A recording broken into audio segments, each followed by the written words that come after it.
Hi friends, ఎలా ఉన్నారు? ఈరోజు మనము రణపాల మొక్కని ఆకుల ద్వారా ఎలా ప్రాపగేట్ చేయాలో చూద్దాము.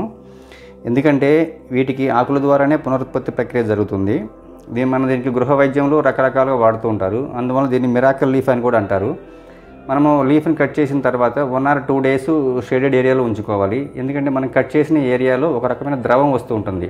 ఆ ద్రవం ఏంటంటే మనకి డ్రై అవ్వాలి. డ్రై అవుతే ఏంటంటే అక్కడ ఒక ప్రొటెక్టివ్ లేయర్ ఫామ్ అవుతుంది. ఆ ప్రొటెక్టివ్ లేయర్ని మనం కాలస్ అంటారు. ఈ కాలస్ ఫామ్ అయిన తర్వాత ఏంటంటే మనకి ఫంగస్ రాకుండా ఉంటుంది లీఫ్కి. దానివల్ల మనకి ఏంటంటే వచ్చే ప్లాంట్స్ చాలా హెల్తీగా ఉంటాయి. మనము ఈ ఆకుల్ని 2 రకాలుగా ట్రై చేసామండి. ఒకటేమో ఒక ఆకుని నిలువుగా పెట్టాము, ఇంకొక ఆకుని ఫ్లాట్గా పెట్టాము.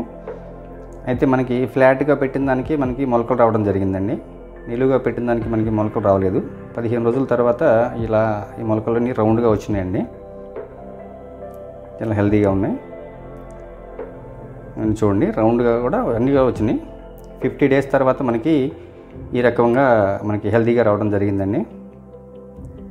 ఏంటంటే మనకి ట్రాన్స్ప్లాంటింగ్ కూడా రెడీగా ఉన్నాయన్నమాట. ఆ ఫ్లాట్గా పెట్టిన ఆకు కూడా చూడండి, మొత్తం కూడా డైల్యూట్ అయిపోయింది. సాయిల్ కంప్లీట్గా డైల్యూట్ అయిపోయిందండి. అది కూడా, ఆ లీఫ్ కూడా. Thank you for watching.